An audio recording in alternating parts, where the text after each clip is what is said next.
இன்னைக்கு பங்குனி உத்திரம். சரி, கோயிலுக்கு போயிட்டு எங்கள் அப்பன் முருகனை தரிசனம் பண்ணிட்டு வந்துடலான்னு சொல்லிட்டு கிளம்பியாச்சு. போனதுக்கப்புறம் தான் தெரிஞ்சது அங்கே ஏதோ ஸ்பெஷல் பூஜை போல் இருக்குது. ஸோ அரேஞ்ச்மெண்ட்ஸ்லாம் பண்ணிக்கிட்டு இருந்தாங்க.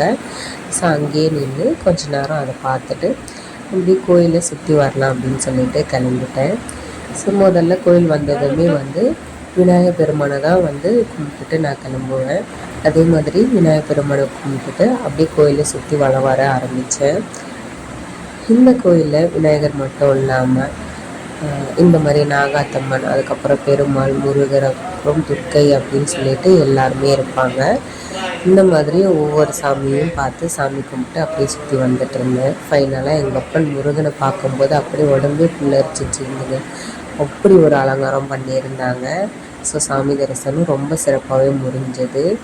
அதுக்கப்புறம் பார்த்திங்கன்னா இன்றைக்கி ஸ்பெஷலாக துர்க்கைக்கு அபிஷேகங்களும் சிறப்பு ஆராதனையும் பண்ணுறதுக்காக ரெடி பண்ணிட்டு இருந்தாங்க. ஸோ அதையுமே பார்த்துட்டு அப்படியே கிளம்பிட்டேன். இந்த கோயிலோட பின்புறத்துலேயே சாயப்பாவோட கோயில் இருக்கும். ஸோ அவரையும் போயிட்டு தரிசனம் பண்ணிவிட்டு கிளம்பலாம் அப்படின்னு சொல்லிட்டு உள்ளே போயிட்டு சாயப்பாக்கிட்ட ஆசீர்வாதம் வாங்கிட்டு அப்படியே வீட்டுக்கு கிளம்பி வந்தாச்சு. இன்னைக்கான விழாக்கு இது தான். ஸோ நெக்ஸ்ட் வீடியோவில் பார்க்கலாம். பாய்.